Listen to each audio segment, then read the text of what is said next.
It's not about left and right. It's about right and wrong. The cliche is true. We want constitutional republic. We want dignity. We want honor. We don't want corruption. We don't want to be warmongers for global corporate elites. We want to keep our Bill of Rights and Constitution. And I tell you, Sunsara Taylor did a great job with Bill O'Reilly. We don't have time to play it today. We played it a few days ago. He's so despicable. But it's the mindlessness. It was like a third grade argument, but only on his side.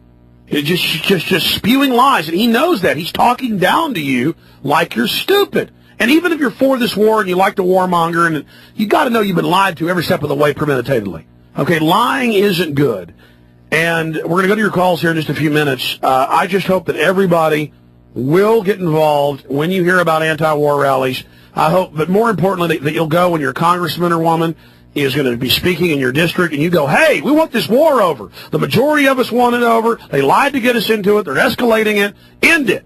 And you need to get aggressive about this. You need to find out what corporations are donating to these people and let them know you're going to boycott them if they support war. What are other ideas we can do, Sunsara Taylor? I think that the ones that you named are very important. Go out to the protests. There are protests all across the country today against the troop surge. Also on January 27th in Washington, D.C., very important protests against the war. Also, if you go to worldcan'twait.org, there are chapters of World Can't Wait in dozens of cities all across the country, or you can start your own. And there's the call that I was referencing before, the call to drive out the Bush regime.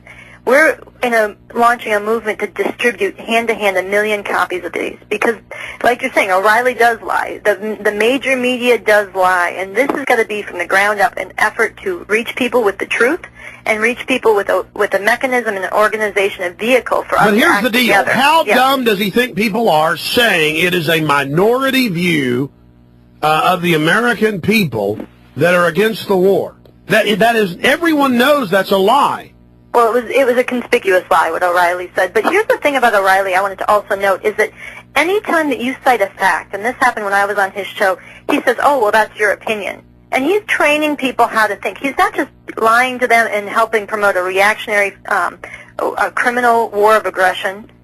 He's also training people that opinion and fact are interchangeable. If you don't like the fact, it's doublethink. You can dismiss it because you can say, oh, those are your facts. It's Orwellian. Exactly. And this is, no, reality exists, and if something is true, it's true for you, it's true for me. We may not like it, we may come to different conclusions about it. But this is actually a really dangerous thing. This is how you get a whole section of people to go along with George Bush's lies. They're being brainwashed. Yeah, you get trained not to distinguish. And literally, there's millions of people who are being trained not to be able to distinguish between fact and political opinion and the opinion of George Bush. Well, I tell you, that's a key point you made. Let me elaborate on that briefly. That is exactly what I've witnessed. Listen, in Somalia, they strike Somalia. It turns out no Al-Qaeda killed, no Al-Qaeda there. They were upset because a stable government had formed and kicked out the warlords. So our government goes in and meets in the last few months with the warlords, goes into Ethiopia, has a U.S.-backed attempted coup, working with the warlords that killed our troops in '93. By the way, folks, this is admitted. This is admitted, but by the time it hits talk radio, they're going, George Bush is striking them back for Somalia. No, George Bush hired the very people that did that. I mean, how dumb are these people? What is wrong with neocon radio listeners? They are the scum of the earth, and I'm mad about this. I'm sorry, you want to comment? You are mad. You are mad. I don't blame you. I don't blame you.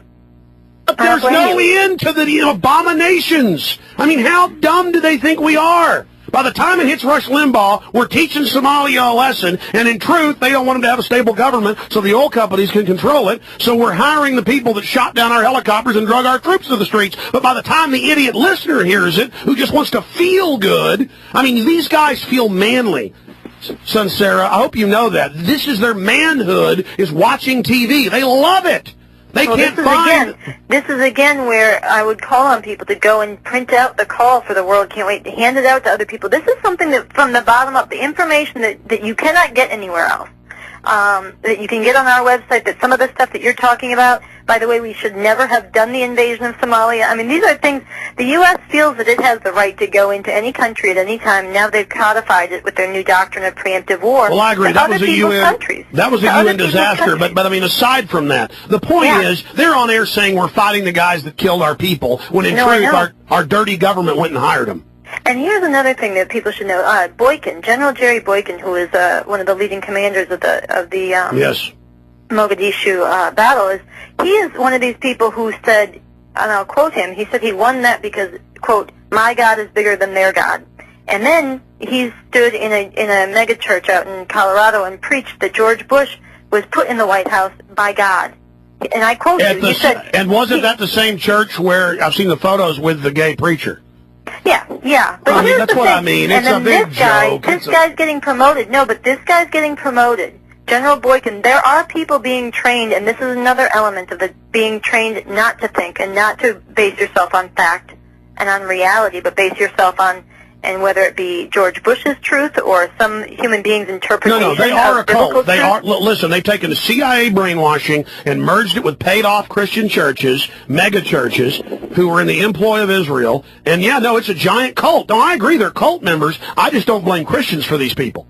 Well, I don't blame all Christians for them, and I don't think that all Christians ascribe to this. But I do think that there's a method that the truth exists in reality. It does not come from any human authority's mouth, including the human authorities that wrote the Bible. And that's something, I mean, we may differ on that, you and I. But well, sure, no, I'm a Christian. I believe in God. And I want people to know George Bush is no Christian, just like the, bathhouse preacher hanging out with the general saying Bush is God. I mean, I'll tell you, who knows where they went after the meeting? I stood in a stadium event of young people called Battle Cry. It was about 16,000 youth with Franklin Graham came and preached a holy war about Iraq. George Bush sent a blessing to this event. And they all go sign up for the war after that. Navy SEALs come in and preach to 13, 12-year-olds about joining God's army. They're gun-toting Navy SEALs, very macho, like you're saying, and this is actually these battle cry events. They go around the country. They have the sanction of George Bush, but they are raising people who are trained not to think and trained to obey and trained to fight for this. Well, and I think this in closing, very dangerous. But this is, again, why we need to go out and challenge people to think and really engage them with substance and facts and counter them about, this war is not what you thought it was about. There were no WMDs. There were no links to Al-Qaeda. It was never about Saddam. They only say that now in the after effect. You have pictures of Donald Rumsfeld shaking hands with Saddam in '83. These people were, they worked together for a time. So these things, they need to be told. And that when people actually have to be confronted relentlessly over and over and over again by facts and substance that counter what they're being trained to think.